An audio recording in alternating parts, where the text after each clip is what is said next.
Hello everyone. पिछले video में मैंने आपको दो पद का भावार्थ लिखवा दिया था, जिसमें पहला पद था ऊधो तुम हो अति बड़भागी।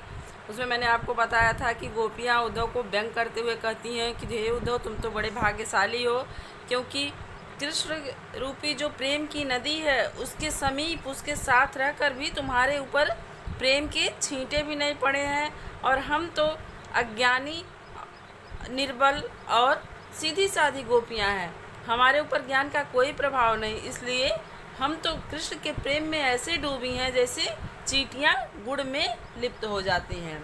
और दूसरा पद आपका था मन की मन ही माँझ रही। इसमें मैंने आपको इसका भी भावार्थ लिखवा दिया था संदर्भ सहित, कि गोपियाँ उद्धव से कहती हैं कि हमारे मन की बातें तो हमारे मन ही में रह गई, हम अब किससे अपने संदेश को कृष्ण तक पहुँचाएँ, क्योंकि आप तो ज्ञानी हैं और हम प्रेम का संदेश देने के लिए आपको उपयुक्त नहीं समझ रहे हैं। और हमारा मन अब धीरज भी नहीं धर रहा है, क्योंकि कृष्ण ने प्रेम की मर्यादा का उल्लंघन किया है, इसलिए हम धीरज धरना भी नहीं चाहते हैं। आगे के दो पद हैं आपके, आज मैं इसका भावार्थ आपको लिखवाऊंगी। देखिए, हमरे हर हारिल की लकड़ी, मन क्रम बचन नंद नंदनूर यह दृढ़ कर पकड़ी, जागत सोवत स्वप्न दिवस निस कान कान जकरी, सुनत जोग लागत है ऐसो ज्यों करुई ककरी, सुतो व्याधि हमको ले आए देखी सुनी न करी, यह तो सूर तिनहि ले सौंपो जिनके मन चकरी। इसमें गोपियाँ बताती हैं कि हमारे लिए किस तरह के हैं। हरि मीन्स श्री कृष्ण। हमारे लिए हारिल के लिए जैसे उसकी लकड़ी होती है, हारिल पक्षी जो हमेशा लकड़ी पकड़े रहता है, उसी तरह हमारे लिए श्री कृष्ण है, हमारे हरि हैं। वह उन्हीं नंद नंदन को हमने मन क्रम वचन से और हृदय से हमेशा के लिए एकदम दृढ़ता से पकड़ लिया है, जो कि जगने सोने दिन और रात कभी भी हो हम उन्हीं का नाम जपती रहती हैं, कान कान जकरी। और योग हमको सुनने में ऐसा लगता है जैसे मुंह में कोई कड़वी ककड़ी पड़ जाती है तो आदमी का मन बिगड़ जाता है, स्वाद बिगड़ जाता है। वैसे ही योग हमको सुनने में वैसा ही लगता है जैसे खाने में कड़वी ककड़ी लगती है। सुतो व्याध हमको ले आए, अर्थात हमारे लिए तुम तो एक रोग लेके आए हो। वो कैसा रोग है जो हमने न कभी देखा है, न सुना है, न कभी किया है। यह तो सूर तिनहि लय सौंपो जिनके मन चकरी। हे सूरदास जी कहते हैं कि गोपियाँ कहती हैं उन्हीं को दे दो जिनका मन किसी चक्री के समान हो, किसी चक्र के समान हो, जो हमेशा घूमता रहता हो, कभी स्थिर न होता हो। हमारा मन तो कृष्ण के प्रेम में डूब चुका है, अर्थात स्थिर है, उस पर कोई और चीज़ असर नहीं करने वाली है। तो पहले इसका अर्थ लिखिए संदर्भ सहित। हमरो हरि हारल की लकड़ी, जैसे मैंने आपको उस दिन बताई थी प्रक्रिया, यहाँ आप हमरो हरि लिखेंगे, फिर यहाँ डैश देंगे, फिर लास्ट लाइन का लास्ट शब्द मन चकरी, फिर संदर्भ डालेंगे सेम उसी तरह से। प्रस्तुत पंक्तियाँ हमारे पाठ्य पुस्तक क्षितिज के पद भ्रमर गीत से लिए गए काव्य में से ली गई हैं। इसके रचयिता महाकवि सूरदास जी हैं। अब फिर आप प्रसंग लिखेंगे। प्रस्तुत पद में वे उद्धव को विवेक साधना को कड़वी ककड़ी जैसा बताकर, जो उद्धव उनके लिए योग ज्ञान ले आए हैं उसको कड़वी ककड़ी जैसा बताती हैं। अपने एक निष्ठ प्रेम में दृढ़ विश्वास प्रकट करती हैं कि हमारा प्रेम ही हमारे लिए सब कुछ है। अब आगे आइए, यहाँ भावार्थ डालिए और भावार्थ लिखिए। इन पंक्तियों में गोपियाँ कहती हैं कि कृष्ण उनके लिए हारिल की लकड़ी हैं। जिस तरह हारिल पक्षी लकड़ी के टुकड़े को अपने जीवन का सहारा मानता है, उसी प्रकार श्री कृष्ण गोपियों के जीने का आधार है। जैसे हारिल का पक्षी लकड़ी जब तक पकड़े रहता है तो वो सोचता है कि हम पूरी तरह सुरक्षित हैं और हमारा आधार, हमारा जीवन आधार जो है, हमारा अवलंब जो है हमारे पास है। उसी तरह कृष्ण क्या मानती हैं, गोपियाँ क्या मानती हैं कि श्री कृष्ण का प्रेम हमारे जीने का आधार है। हमें यह कड़वी ककड़ी रूपी ज्ञान का कोई आवश्यकता नहीं है। उन्होंने मन कर्म और वचन से नंद बाबा के पुत्र कृष्ण को अपना माना है। गोपियाँ कहती हैं कि जागते हुए, सोते हुए, दिन में, रात में, स्वप्न में, अर्थात हर समय हमारा रोम रोम कृष्ण नाम जपता रहता है। किसका नाम जपता है? कान्ह कान्ह जकरी, कृष्ण का नाम ही हमारा मन हमेशा जपता रहता, चाहे हम जग रहे हों, चाहे सो रहे हों, चाहे निद्रा अवस्था में हो, चाहे स्वप्न अवस्था में हो, चाहे जागृत हो, दिन रात, रात हो या दिन हो, कोई फर्क नहीं पड़ता। उन्हें उद्धव का संदेश कड़वी ककड़ी के समान लगता है। हमें कृष्ण के प्रेम का रोग लग चुका है, अब हम आपके कहने पर योग का रोग नहीं लगा सकते। गोपियों ने बताया ना कि यह रोग हमें कैसा लगता है, जो कभी हमने न देखा है, न सुना है, न कभी इसका प्रयोग किया है, क्योंकि हमने तो इसके बारे में न कभी सुना, न देखा और न कभी इसको भोगा ही है। ये गोपियाँ किसके बारे में कह रही हैं? वो ज्ञान रूपी रोग के बारे में।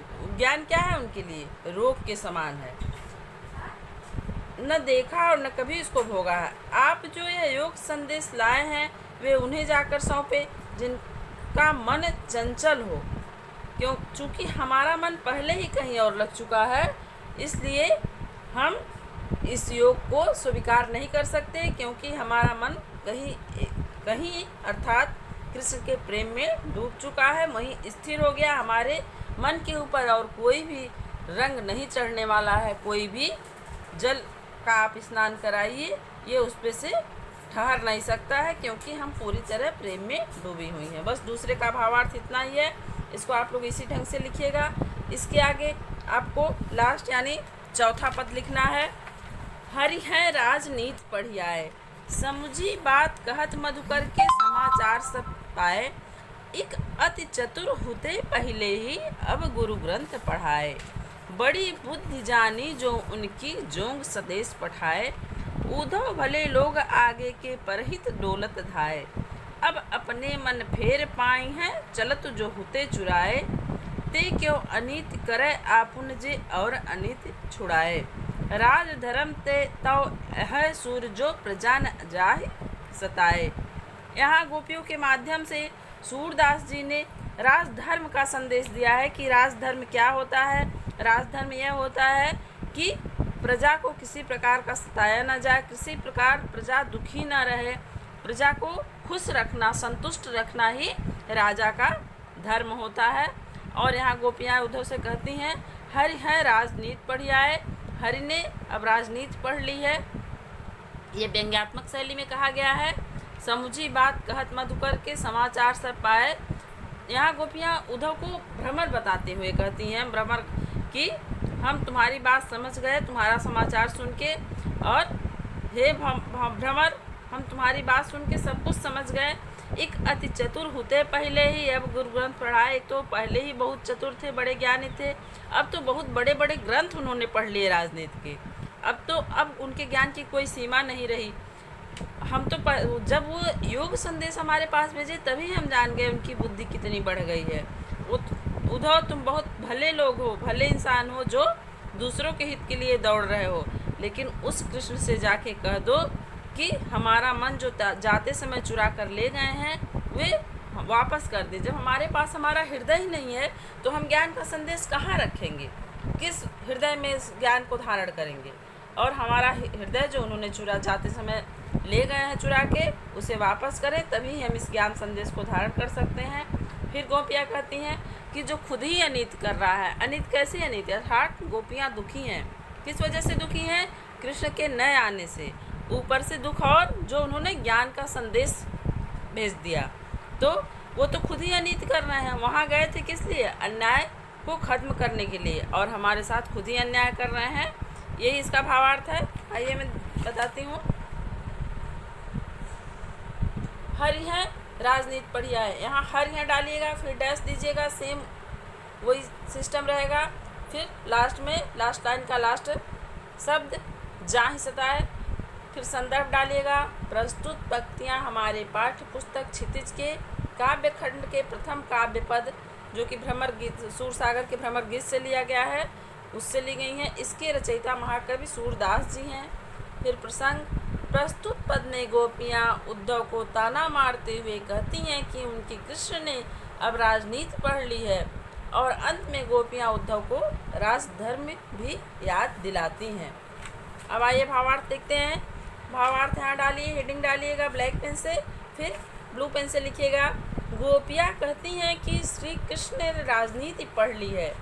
गोपियाँ त्याग व्यंग पूर्वक कहती हैं कि वे तो पहले से ही बहुत चालाक थे, पर अब उन्होंने बड़े बड़े ग्रंथ पढ़ लिए हैं, जिससे उनकी बुद्धि बढ़ गई है। तभी तो हमारे बारे में सब कुछ जानते हुए भी उन्होंने हमारे पास उद्धव से योग का संदेश भेजा है।